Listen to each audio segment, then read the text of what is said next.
this key turns and there's no key in it. And it allows the buzzer for the key warning to stay on unless you fiddle with it and hit it a bunch of times, and you can actually turn the key and get the thing to work. And that's because the ignition cylinder has gone bad. So we're going to replace the ignition cylinder with a brand new one. Well, I wanted to use the same key for this car because I have the original Cadillac Crest keys, and the only way to do that is to get an A keyway and have it recut to this key. And that's exactly what I've done. And in this particular case, I wound up having to go all the way to southern Georgia to the Masters locksmith. And Mark at the Masters locksmith was able to come up with the exact duplicate, and he rekeyed this so that it fits with my original key. I'll have the link for the Masters locksmith in the description, and I'll also display it on the screen here so that you'll know how to get hold of the Masters locksmith in southern Georgia. Good people to do business with.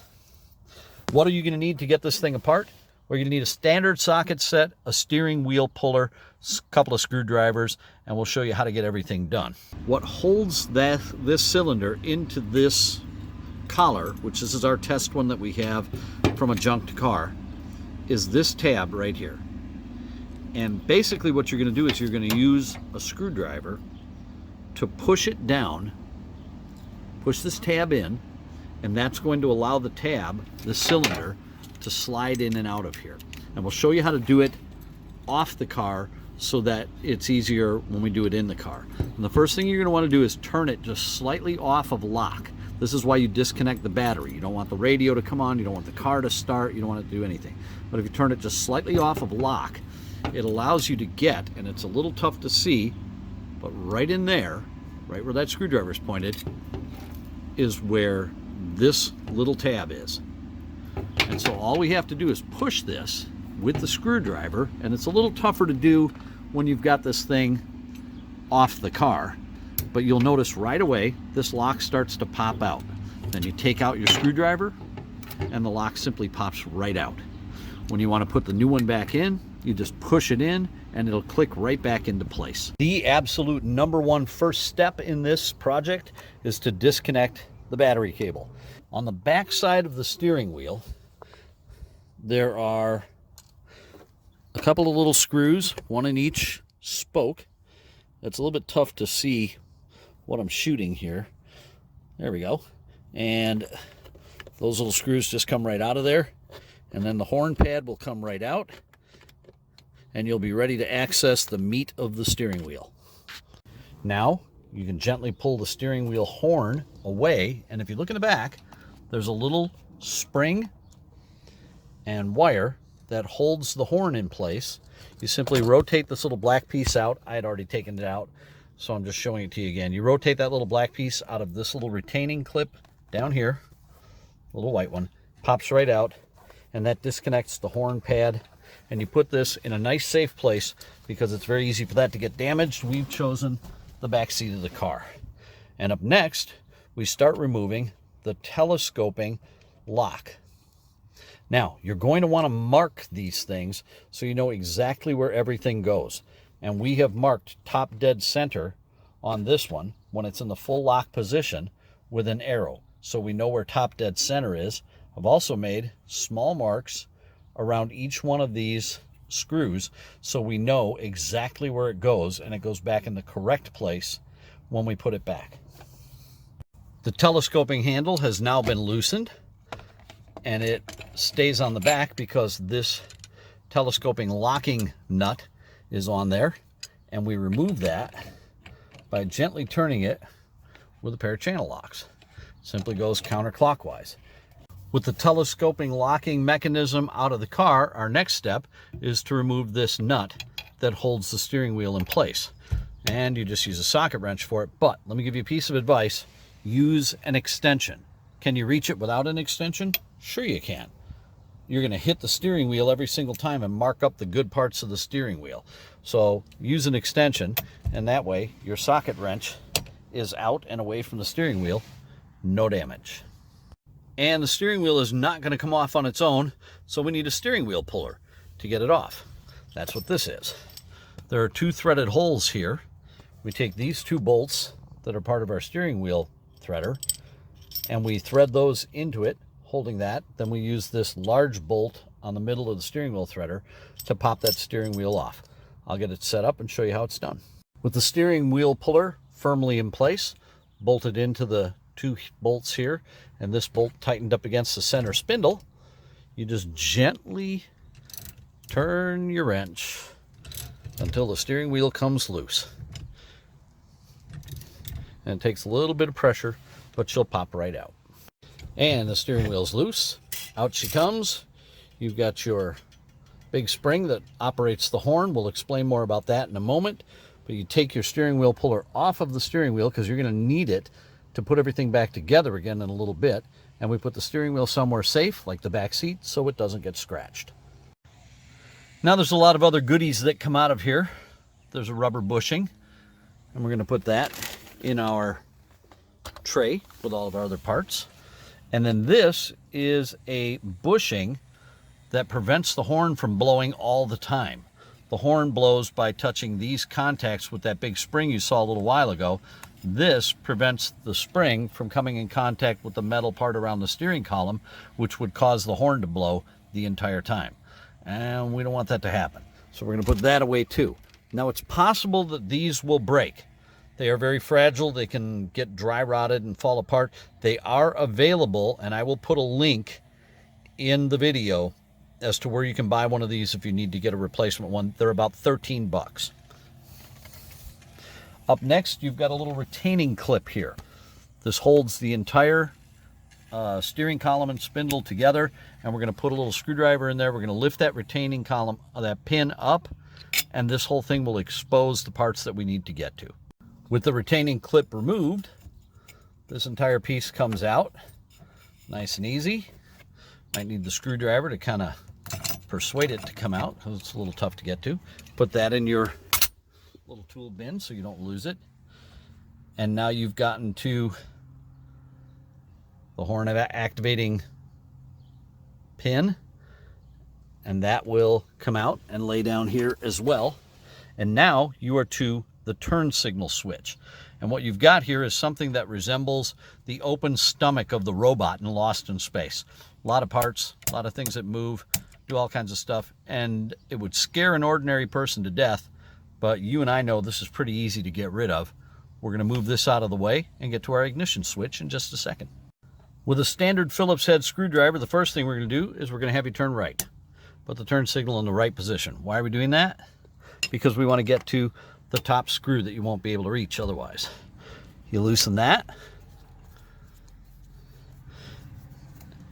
and then you will also have access to the other 2 screws that you'll loosen to remove that entire switch. Here's a little trick of the trade. Sometimes these screws don't want to come out. I mean, they'll loosen up, but they won't come out. So you take one of these handy dandy little telescoping magnets, put it right in there, and voila, you got a screw on the end of the magnet. Now there is a hazard involved with removing this turn signal switch. It's right down here. See, it's the hazard button. See what I did there? And you just simply unscrew that. It comes out, and that'll free up the right side of that switch to come out of there. On the left side is the turn signal switch, and that is going to require a 5/16 box wrench, and it simply unscrews, but you need to be mighty careful because the cruise control wire is attached to that, and you don't want to cause any harm to that, because if you do that, then you don't have any more cruise control. So we don't want to do that. So be really careful. The nice design folks at GM were kind enough to give you more than enough wire to make unscrewing this switch pretty darned easy. And that allows this entire piece to just slide right out of here. Now, I did forget to mention that in order to get this out, there's a little bit of wire that runs down the length of the column into the actual turn signal switch that's down below. And we have to remove this little bezel to get it out of here. There are some screws on the bottom that get removed, some screws on the side, and 1 screw on the side over here. I've removed some of them already, and I'm going to remove the rest of them. We'll pull that out, and that'll give us access to that wiring loom that we need to loosen up just enough to get that out of there. In some cases, and it is true in this one, this wiring loom that comes out of here is being held in place pretty tightly by these brackets that hold this column in place. So we're going to loosen those. That's going to cause the whole bracket to come out. The steering column will fall a bit. It'll allow us to loosen up that wiring loom without damaging it and pull it out so that we can get to the turn signal switch. Turn signal switch safely out of the way, we now have access to that little tab that we were looking at on the lock cylinder, and we need to push that in with a screwdriver and get it out of the way. It's a pretty thin space, so you may need a thin screwdriver to make it happen. We are lucky enough to have just such a piece of equipment. And whammo, with just a little bit of pressure, out comes the old cylinder, and we are ready to give it a toss. Here's our brand new cylinder with our key, and we put it right in there so that all these little metal pieces line up with that little groove down at the bottom. Give it a little push, key in, turn it just a little bit so it lines up with what's in there, snap it right into place, and you hear by that click, it is now in there exactly the way it's supposed to be, and it's turning exactly the way it's supposed to. And when you try to turn it without the key, well, it just doesn't do it anymore. So this is a repair that's completed. And now all you have to do is put everything back together. Okay, we've got all our parts and pieces back together again. Our stock is back in here. Turn signal switch is screwed in. The hazard lights are back. We put our bottom bezel cover back on. And now it's time to put our horn button back together again, and we're going to do that by installing that on there right the way it's supposed to go. And this little guy then goes in on top of it and pushes down. Now here's kind of the interesting part of this. This has to be compressed on here so that we can drop this retaining ring back inside. And there is no way that you are going to push that in without using the steering wheel puller in reverse. And I'm going to show you how to do that. So as we told you, we needed to use the steering wheel puller in reverse, and we have done just that. We've taken the center spindle out of the steering wheel puller. That's this guy. We took it out. That leaves us with the big hole. We take our telescoping steering wheel locking ring and we run that through it and screw it into the spindle, which then holds that spindle in place. Otherwise, it'll just slide in and out, giving us nothing to hold to. We then take a nut and bolt set. As you can see, we've got a nut and bolt set here. Push it up against this locking ring. That gives us enough room back here to where we can take our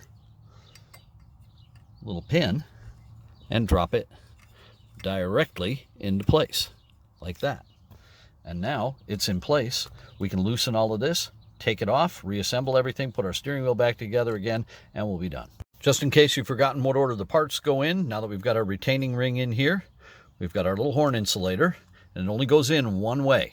I mean, it can go in a bunch of ways, but there's only one correct way. You want the big spaces to be where the big rings of the horn thing are, and then you want the little space to be where the little one is. It snaps right into place, and you will feel it click right in there. Back to our little bin full of parts, we get our little rubber retaining ring, and we put that back on in the center. So you're all set. Up next, it's time for the steering wheel, then the locking nut, and then we can put our telescoping handle back together again. Now, of course, you did remember to mark your spindle like we told you to. Top dead center and the mark right there. So we know we're all good. And now we just thread our little locking nut on here. And here we are, completely back together again with our original Cadillac key that came with the car. Horn pads all on. Horn works. Key goes in the ignition. Key turns off. Key comes out. Key doesn't turn when there's no key in it. And so we have considered this a successful repair. Please like this video. If you enjoyed it, subscribe, and you will get a lot more like it. We'll try to do things. If you have requests of things that you need us to fix, let us know, and we'll try to get it done for you. Remember, we're the West of the Lake Cadillac and LaSalle Club in the Chicago area, and we'd love for you to join us either on the internet or in person. westofthelakeCLC.com.